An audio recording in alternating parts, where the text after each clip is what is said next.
Very good morning students. ये students, हम आज की वीडियो में क्या कवर करने वाले हैं। हमने 5th यूनिट स्टार्ट करी थी ऑर्गेनाइजिंग की 5.3 और 5.2 हमने जो रिसेंटली कवर करी थी वो करी थी हमने ऑर्गेनाइजेशन स्ट्रक्चर कैसा होता है, फंक्शनल और डिविजनल, उसके अकॉर्डिंग हमने कर लिया। तो अब बात आती है उसके अंदर हमने एक पॉइंट और किया था, डेलीगेशंस क्या होता है। डेलीगेशंस में आपने अथॉरिटी, तो हम किसके बारे में बात कर रहे थे, सेंट्रलाइजेशन एंड डिसेंट्रलाइजेशन। तो सेंट्रलाइजेशन क्या होता है और डिसेंट्रलाइजेशन क्या होता है। देखो हमारा जो टॉपिक है वो तो हमारा क्या है, डिसेंट्रलाइजेशन। ओके, उससे पहले हमने क्या करा, डेलीगेशंस ऑफ, हमने 3 प्रोसेस पढ़ी थी। Elements of delegations of authority, क्या एलिमेंट्स थे, रिस्पॉन्सिबिलिटी, अथॉरिटी एंड अकाउंटेबिलिटी। उसको मैंने बहुत अच्छे से क्लियर कर दिया था आपको कि अथॉरिटी क्या होती है, रिस्पॉन्सिबिलिटी कैसे ड्राइव होती है, और रिस्पॉन्सिबिलिटी के साथ साथ हमारी अकाउंटेबिलिटी कैसे ड्राइव होती है। ठीक है, उसको हमने रिकवर कर लिया था। तो अब हम अपने मेन टॉपिक पे आते हैं जो आज हम कवर करने वाले हैं 5.3 में। हमारा टॉपिक है डिसेंट्रलाइजेशन। बट डिसेंट्रलाइजेशन को समझने से पहले आपको किसको समझना पड़ेगा, सेंट्रलाइजेशन को। ओके, सेंट्रलाइजेशन क्या होता है, लाइक जैसे सेंट्रल बैंक होता है। देखो बिल्कुल सिंपल सा एग्जांपल है, जो हमारा सेंट्रल बैंक क्या है, सेंट्रलाइज्ड है। वो उसके पास एक अथॉरिटी है, जैसे हमारा जो है आरबीआई बैंक है, वो क्या है, रिजर्व बैंक ऑफ इंडिया, क्या है हमारा, सेंट्रलाइज्ड है। ये किसको सेंट्रलाइज्ड, इसके पास सारी अथॉरिटी है किसको देने के लिए, कमर्शियल बैंक को जो सारी अथॉरिटीज सेंट्रलाइज लेवल पे जो प्रोवाइड कर रहा है, वो कौन प्रोवाइड कर रहा है, आरबीआई प्रोवाइड कर रहा है। ओके, तो सेंट्रलाइज्ड अथॉरिटी कहाँ पर एप्लीकेबल होती है, जो बिजनेस स्मॉल स्केल के होते हैं वहाँ पर सेंट्रलाइज को आप फॉलो कर सकते हो। लेकिन कई बड़ी ऑर्गेनाइजेशंस होते हैं जहाँ पर हम सेंट्रलाइज को फॉलो करना चाहते हैं और डिसेंट्रलाइज को फॉलो नहीं करना चाहते। तो देखो सबसे प्लस पॉइंट ये बताती हूँ, सेंट्रलाइज जब आप करते हो तो क्या होता है, जो आपकी अथॉरिटी है वो टॉप लेवल मैनेजमेंट के पास रहती है। जो हमारी स्किल्ड एजुकेटेड नॉलेज पर्सनस है उनके पास हमारी मैनेजमेंट होती है, डिसीजन मेकिंग उनके पास होती है। एक प्लस पॉइंट ये हो गया। और सेकेंडली जो हमारी क्या होती है, पर्सनल सिक्योरिटी होती है, पर्सनल सिक्रेसी होती है, वो लीकेज नहीं होती। और भी बहुत सारे बेनिफिट्स हैं, लेकिन कुछ डीमेरिट्स भी है। डीमेरिट्स कैसे हैं, लाइक जो हमारे एम्प्लॉयज़ हैं, हमने अभी अथॉरिटी, हमने किसके बारे में बात की, डेलीगेशंस में बात करी थी। डेलीगेशंस की जो हमने बात करी थी वो कम्प्लीटली डिसेंट्रलाइजेशन है। हम क्या करते हैं, अथॉरिटी के साथ उनको रिस्पॉन्सिबिलिटी भी देते हैं, रिस्पॉन्सिबिलिटी के साथ उनको अकाउंटेबिलिटी भी देते हैं। तो हमने क्या प्रोवाइड करी, काम पूरा करने के लिए अथॉरिटी प्रोवाइड करी। अथॉरिटी को डिसेंट्रलाइज कर दिया हमने, पावर को हमने डिसेंट्रलाइज कर दिया। ओके, तो सेंट्रलाइजेशन क्या होता है, सेंट्रलाइजेशन ऑफ अथॉरिटी और पावर इन फ्यू हैंड्स। जब आपके पास जो पावर होती है वो किसके पास होती है, पावर राइट्स एक फ्यू हैंड्स के पास होते हैं, लाइक आपकी टॉप लेवल मैनेजमेंट के पास होते हैं, उसको हम बोलते हैं centralized. Okay, according to Fayol का क्या कहना क्या होता है कि कोई भी ऑर्गेनाइजेशन ऐसी नहीं है जिसमें आप कंप्लीट सेंट्रलाइजेशन फॉलो कर लो या कंप्लीट डिसेंट्रलाइजेशन फॉलो कर लो। कहीं ना कहीं तो आपको ऐसा करना होता है कि कोई ऐसी एक्टिविटी है जहाँ पर सेंट्रलाइजेशन फॉलो हो रहा है, कोई ऐसी एक्टिविटी है जहाँ पर डिसेंट्रलाइजेशन फॉलो हो रहा है। तो ज़रूरी नहीं है कि एक टॉप लेवल मैनेजमेंट ही सबको मैनेज करेगी। तो ये भी लाइक हमारे लिए डीमेरिट्स क्रिएट कर सकता है कि ज़रूरी नहीं है जब सेंट्रलाइजेशन है तो वो काम इफेक्टिवली हो, क्योंकि एक पर्सन के पास इतना हाई वर्कलोड हो जाएगा, वो तो पूरा दिन बर्डन में ही रहेगा। तो इस रीज़न से वो कुछ ना कुछ वर्किंग को स्किप कर सकता है। तो ओके, तो according to Fayol company must not be completely centralize और कम्प्लीटली डिसेंट्रलाइज। कह रहे हैं मस्ट नॉट मीन ज़रूरी नहीं है कि कोई कंपनी कंप्लीट सेंट्रलाइज्ड हो या कंप्लीट डिसेंट्रलाइज्ड हो। ओके, तो ये किस पर डिपेंड करता है, ये हमारे नेचर एंड साइज पे डिपेंड करता है। जो सेंट्रलाइजेशन होना है वो किस पे डिपेंड करता है हमारा, जब हमारी सेंट्रलाइजेशन की डीमेरिट्स निकल के आई तब हमने किसको अडॉप्ट करा, डिसेंट्रलाइज को। देखो सेंट्रलाइजेशन से क्या होता है, जो सारी डिसीजन मेकिंग होती है वो टॉप लेवल मैनेजमेंट की होती है। जो हमारे सुपीरियर होते हैं वो क्या होते हैं, उससे मोटिवेट नहीं होते उस एक्टिविटी से, क्योंकि वहाँ पर क्या होता है, सुपीरियर को सिर्फ काम करना होता है जो उन्हें अथॉरिटीज़ मिली हुई है, लाइक जो उनको ऑर्डर मिले हुए हैं, अथॉरिटी तो उन्हीं के पास ही है, सिर्फ हमें वर्किंग करनी है, जो उन्होंने हमें इंस्ट्रक्शंस प्रोवाइड करी है उनके अकॉर्डिंग हमें वर्किंग करनी है। हमें डिसीजन मेकिंग के लिए अथॉरिटी प्रोवाइड नहीं करी है, सिर्फ हमें अपना काम कंप्लीट करके देना है। तो लाइक उसमें क्या होता है, हमें एक नौकर वाली फीलिंग आती है कि हम तो क्या उनके सर्वेंट हैं। ओके, तो इस रीज़न से सुपीरियर जो सबॉर्डिनेट का रिलेशन है वो गुड रिलेशंस क्रिएट नहीं हो पाता। सब चीज़ किसके हाथ में होती है, टॉप लेवल मैनेजमेंट के हाथ में होती है। तो लाइक हमें तो क्या करना होता है, काम करो और अपना काम से काम मतलब रखो। तो इस रीज़न से हम भी एक ऑर्गेनाइजेशन की ग्रोथ के बारे में नहीं सोच पाते, सुपीरियर सबॉर्डिनेट, तो बहुत सारी डीमेरिट्स होती हैं इसकी। तो उसके बाद जो सेंट्रलाइजेशन है वो स्मॉल स्केल बिजनेस में एप्लीकेबल हो सकता है। लार्ज स्केल लेवल पे हमें वर्क को डिवाइड करना होता है, एक सिंगल पर्सन सारे वर्क को हैंडल नहीं कर सकता, इसलिए हमें उसको क्या करना होता है, डिसेंट्रलाइजेशन करना होता है। डिसेंट्रलाइजेशन जब करते हो आप, उसमें आपको क्या डेलीगेट करनी होती है, रिस्पॉन्सिबिलिटी के साथ अथॉरिटी, और अथॉरिटी के साथ क्या रन होती है, आपकी अकाउंटेबिलिटी। तो ये सारी तीनों चीज़ें हमें जो डिलीवर करनी होती है वो डिसेंट्रलाइजेशन में ही पॉसिबल है। तो लाइक हम बात करते हैं किसकी, decentralization. First one, distribution of power at every level management. जब हमें सेंट्रलाइजेशन की कुछ प्रॉब्लम लगी तो उस रीजन से हम किस पर आ गए, डिसेंट्रलाइजेशन पे। जब हमारा बिजनेस लार्ज स्केल का होता है तो हम डिसेंट्रलाइजेशन को फॉलो करते हैं, distribution of power at every level of management. Every level of management पे आपने क्या करनी है, पावर्स डिस्ट्रीब्यूट करनी है। लाइक अगर आपने परचेज डिपार्टमेंट है उसको पावर दे दी, परचेज डिपार्टमेंट अपने सुपीरियर से काम कराएगा या अपने सबॉर्डिनेट से काम कराएगा तो सुपीरियर को अथॉरिटी दे देगा, सुपीरियर अपने सबॉर्डिनेट से काम कराएगा वो उसको अथॉरिटी। तो क्या हो रही है, डेलीगेट हो रही है, स्टेप टू स्टेप क्या हो रही है, हमारी पावर्स डेलीगेट हो रही है। तो लार्ज ऑर्गेनाइजेशंस के लिए आप किसको फॉलो करते हो, लार्ज ऑर्गेनाइजेशंस के लिए आप डिसेंट्रलाइजेशन को फॉलो करते हो। और जब हमारी लगता है कि हम सेंट्रलाइजेशन से अपना ऑब्जेक्टिव अचीव नहीं कर पा रहे हैं तो हम किस पर आते हैं, डिसेंट्रलाइजेशन एक्टिविटीज़ पे आ जाते हैं। तो ऐसे बहुत सारे स्कोप है जिसके कारण हमने किसको अडॉप्ट किया, हमने डिसेंट्रलाइजेशन को अडॉप्ट किया। इसकी कुछ इंपॉर्टेंस भी है, वो भी हम कवर करेंगे।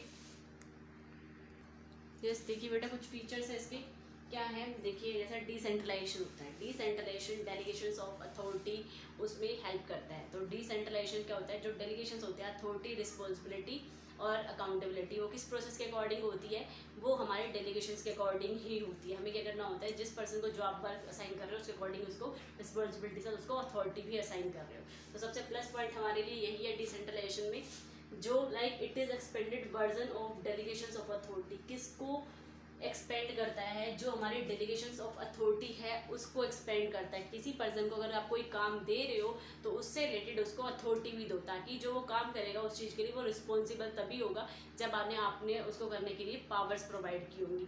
तो पावर्स के अकॉर्डिंग वो डिसीजन मेकिंग कर सकता है, डिसीजन मेकिंग के अकॉर्डिंग अपनी जो उसकी डिसीजन मेकिंग है, लाइक क्या उसने काम करा तो उसके माइंड में कुछ डिसीजन मेकिंग आई है, उस चीज़ को वो खागन में करेगा, काम उसने किया आपने नहीं किया। अगर आप करते तो आप उसमें परफेक्ट होते, तो उसका परफेक्शन ज़्यादा बेस्ट रहेगा हमारे लिए। तो वो टॉप लेवल मैनेजमेंट को क्या देगा, जवाब देगा, अकाउंटेबल होगा, उसको अथॉरिटी दी गई, रिस्पॉन्सिबिलिटी दी गई, रिस्पॉन्सिबिलिटी के साथ साथ उसकी अकाउंटेबिलिटी बनती है। तो इस रीजन से उस काम को वो बेटर में से परफॉर्म करेगा। Increase the role of subordinate, किसके रोल को इंक्रीज करता है, इससे हमारा क्या क्रिएट होता है, इससे हमारी increase the role of subordinate, जो हमारा सबॉर्डिनेट है उसका रोल इंक्रीज होता है। क्योंकि सबॉर्डिनेट को हमने लाइक एक लोअर मैनेजर की तरह ट्रीट करा, उसको अथॉरिटी दे दी, डिसीजन मेकिंग के लिए रिस्पॉन्सिबिलिटी दे दी, अकाउंटेबिलिटी प्रोवाइड कर दी, तो इस रीजन से उसका रोल हाई हो जाता है। Next one, process which is applicable to the organization. जो ये प्रोसेस है ये किसके लिए एप्लीकेबल हो रही है, ये प्रोसेस ऑर्गेनाइजेशन, कंप्लीट ऑर्गेनाइजेशंस के लिए अप्लाई हो रही है। जो ऑर्गेनाइजेशन का कंप्लीट ऑब्जेक्टिव है वो किसके थ्रू अचीव होगा, delegations of authority, responsibility and assigning accountability, इन सब के अकॉर्डिंग हमारा वर्क फुलफिल होगा।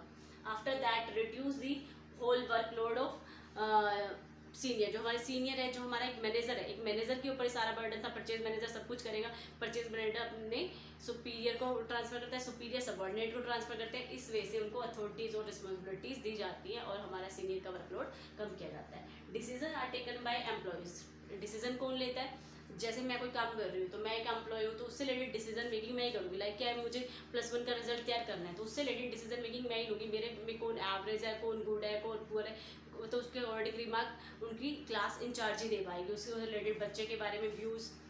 ओके, तो like next one, along with authority accountability is delegated, authority के साथ साथ अकाउंटेबिलिटी भी डेलीगेटेड होती है। ओके, तो ये सब क्या आते हैं, कुछ फीचर्स थे जो किसके अकॉर्डिंग क्रिएट हुए, डिसेंट्रलाइजेशन। डिसेंट्रलाइजेशन किसका पार्ट है, जो हमने डेलीगेशंस ऑफ अथॉरिटी पढ़ी है उसका ही नेक्स्ट पार्ट है। तो इस रीजन से हम डिसेंट्रलाइजेशन करते हैं। डिसेंट्रलाइजेशन आपकी हमेशा बिग फर्म्स में ही एप्लीकेबल होता है। और फ्यूल का बार बार यही कहना है कि ज़रूरी नहीं है कि कंपनी सिर्फ डिसेंट्रलाइजेशन को फॉलो करे या सेंट्रलाइजेशन को, दोनों में से जो उसको कन्वीनियंट लगते हैं उनको फॉलो करते हैं। कुछ लेवल, कुछ एक्टिविटीज़ ऐसे होती है जो सेंट्रलाइज होती है, कुछ एक्टिविटीज़ ऐसी होती है जो डिसेंट्रलाइजेशन हम करा सकते हैं। तो हमारे कुछ इंपॉर्टेंस रह गए, उसको रिकवर कर ये स्टूडेंट्स। अब हम कुछ इंपॉर्टेंस लेते हैं, कुछ इंपॉर्टेंस को कवर करते हैं। डिसेंट्रलाइजेशन देखो बिल्कुल सिंपल सा है। डिसेंट्रलाइजेशन जो आपका अथॉरिटी, रिस्पॉन्सिबिलिटी एंड अकाउंटेबिलिटी आपने कंप्लीट करे, उसी से रिलेटेड आपकी इंपॉर्टेंस है। Develops initiatives amongst subordinates. क्या होते हैं, हम अपने इनिशिएटिव्स कब दिखाते हैं, जब हमें काम करने के लिए रिस्पॉन्सिबिलिटी के साथ साथ उस चीज़ के लिए पावर प्रोवाइड की जाती है, तो हम अपना इनिशिएटिव्स दिखाते हैं। हम अपना बेस्ट कब देंगे, जब हम उससे रिलेटेड डिसीजन मेकिंग कर सकते हैं, तो हम अपने एफर्ट्स भी लगा सकते हैं, क्योंकि वहाँ पर हमें कोई रिस्ट्रिक्शंस नहीं होती, वहाँ पर हम लीनियंट होते हैं अपने वर्क को परफॉर्म करने के लिए। तो इस रीज़न से जो सबऑर्डिनेट है उसका individual initiatives, individual skills, individual जो उसका कॉम्पिटेंट का एक भावना है वो सामने से निकल के आती है। Next one, develop managerial talent. किसका मैनेजरियल टैलेंट निकल के आता है, सबऑर्डिनेट्स का मैनेजरियल टैलेंट निकल के आता है। लाइक क्या होता है, जो भी हमारी मैनेजरियल पर्सन्स होते हैं वो क्या कर सकते हैं, इजीली डिसीजन मेकिंग कर सकते हैं। ओके, तो इस रीजन से वो क्या करते हैं, जब डिसीजन मेकिंग कौन करता है, डिसीजन मेकिंग तो हमारी टॉप लेवल मैनेजमेंट करती है, तो फ्यूचर में यही डिसीजन मेकिंग उनको मैनेजमेंट में इंक्लूड करती है। तो लाइक क्या है, वो किसके लिए, जब उनको एक्सपीरियंस हो जाता है, तो स्किल्ड पर्सन हो जाते हैं, नॉलेज मिलती है उनको, एक्सपीरियंस बहुत मैटर करता है हमारे लिए। ओके, तो उसके बाद develop managerial talent for future. जब हम उन्हें डिसेंट्रलाइजेशन से अथॉरिटी, रिस्पॉन्सिबिलिटी प्रोवाइड करते हैं, अकाउंटेबल ठहराते हैं, तो उस रीजन से उनको डिसीजन मेकिंग आ जाती है, काम करने का तरीका पता चल जाता है, किस बाउंड्री में रह के हमें वर्किंग करनी है, तो मैनेजरियल एक्टिविटी सीख जाते हैं, तो वो एक टॉप लेवल मैनेजमेंट पे इंक्लूड हो सकते हैं नियर फ्यूचर में। Quick decision making. Quick decision making क्या होती है, लाइक क्या है, हमारा जब डिसेंट्रलाइजेशन है, हमने क्या करा, एक टॉप लेवल मैनेजमेंट थी, उसने क्या करी, डिपार्टमेंट्स में क्या कर दी, अथॉरिटीज डिवाइड कर दी। ओके, तो हमने क्या करा, हमने भी अपने कुछ सुपीरियर रख लिए, सुपीरियर ने भी क्या कर लिए, अपने कुछ सबऑर्डिनेट रख लिए। तो इस तरह से हम क्या डेलीगेट कर रहे हैं, अथॉरिटी, रिस्पॉन्सिबिलिटी एंड अकाउंटेबिलिटी। ठीक है, तो इस रीजन से वो प्रोसेस क्या होगी, बहुत इजीली होगी। लाइक जो भी हमारा सबऑर्डिनेट होगा वो किसको आंसर करेगा, अपने सुपीरियर को, जो सुपीरियर है वो किसको आंसर करेगा, डिपार्टमेंट को, अपने डिपार्टमेंट किसको आंसर करेगा, टॉप लेवल मैनेजमेंट को।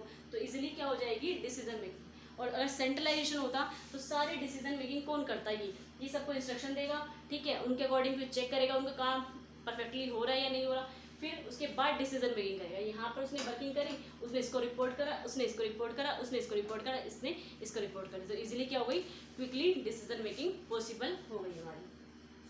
नेक्स्ट वन क्या है, क्विक डिसीजन मेकिंग हो गया। Relief to top management. इससे किसको रिलीफ है, सबसे ज़्यादा जो रिलीफ मिला है इसमें हमें रिलीफ मिला है टॉप मैनेजमेंट को। टॉप मैनेजमेंट ने क्या करा, अपना वर्क डिवाइड कर दिया। तो यही होता है, देखो स्कूल्स में भी यही होता है, कंपनीज में भी यही होता है। जो हमारी हायर अथॉरिटी होती है वो सिर्फ अपना माइंड डेवलप करती है, क्या करती है, अपने माइंड का यूज़ करके वर्क को डिवाइड करती है। ये उनकी स्किल्स होती है, जो अपनी वो स्किल्स होती है उसको रफली प्रेजेंट करती है पेपर में। आफ्टर दैट प्लान के बाद उसको ऑर्गेनाइज करती है, उसको फॉर्मुलेट करती है। तो आफ्टर दैट वो हमें सिर्फ उनको ये पता होता है इस डायरेक्शन से हमें इस पर्सन से ये काम कराना है, उसको ये अथॉरिटी देनी है, ये रिस्पॉन्सिबिलिटी देनी है, उससे रिलेटेड अकाउंटेबिलिटी रिसीव कर लेनी है। तो वो क्या होता है, जहाँ पर हमारी मिस्टेक्स होती है, अकाउंटेबिलिटी इस रीजन से ही होती है जब वो हमसे जवाब मांगते हैं, अगर उसमें कोई मिस्टेक होती है तो उसमें वो इम्प्रूव करा देते हैं। ओके, तो इससे किसको रिलीफ होता है, हमारे टॉप लेवल मैनेजमेंट को एक बहुत मेन बेनिफिट होता है वर्कलोड कम होने का। Facilitates growth. मेन क्या होती है, किसके लिए, एक सबऑर्डिनेट्स के लिए ये हमारा ग्रोथ पार्ट होता है। तो क्या हो सकता है, इससे हम अपनी जो ऑर्गेनाइजेशन उसको बेस्ट कर सकते हैं। हम क्या करते हैं, हमको जब न्यू एक्टिविटीज़ कराते हैं, न्यू टास्क परफॉर्म कराते हैं, उसके साथ हमने क्या करा, लाइक देखिए क्या है, जो भी अब हमारा ऑनलाइन सेशन चल रहा है तो उससे हमें कुछ सीखने को ही मिल रहा है, आपको भी हमें भी। तो इस रीज़न से हर कोई टेक्निकल लाइन में नहीं आता, लेकिन अब क्या हो गया, जब धीरे धीरे कोई चीज़ सिखाई जाती है तो उससे हम टेक्निकल लाइन में इंक्लूड हो जाते हैं। तो उससे क्या होता है, जब हमें कोई चीज़ सिखाई जा रही है तो वो सीख जाएंगे। ये थोड़ा ना कि पर्सन है, ह्यूमन बीइंग है, कुछ भी सिखाओगे नहीं भी आता होगा तो भी वो सीख जाएगा। तो ये नहीं कि उसके लिए एजुकेशन मैटर करती है, अगर आप कुछ सिखा रहे हो तो भी वो सीख जाएगा। ओके, तो इस रीजन से हमारे लिए सबसे मेन मैटर यही है, फैसिलिटेट्स ग्रोथ। किसकी ग्रोथ होती है, सबऑर्डिनेट्स की ग्रोथ होती है। बेटर कंट्रोल है, बेटर कंट्रोल किस रीजन से है, मेन कंट्रोल तो हमारे टॉप लेवल मैनेजमेंट को, उन्होंने अथॉरिटी दी हुई है, अथॉरिटी पे उसका पूरा कंट्रोल है। Authority, responsibility, accountability. अथॉरिटी के साथ रिस्पॉन्सिबिलिटी थी, काम को तो पूरा करने का हमारा राइट है। रिस्पॉन्सिबिलिटी फोर कि मेरी रिस्पॉन्सिबिलिटी बनती है, रिस्पॉन्सिबिलिटी के साथ मेरी क्या बनती है, अकाउंटेबिलिटी भी बनती है। तो रिस्पॉन्सिबिलिटी के साथ साथ हमारी क्या बनती है, अकाउंटेबिलिटी भी बनती है। तो इस रीज़न से उन्होंने हमें बाउंडेड कर रखा है, अगर हम काम सही नहीं करेंगे तो उस चीज़ के लिए वो हमसे क्लेम ले सकते हैं, तो कुछ भी हमें पनिश कर सकते हैं, क्लेम ले सकते हैं।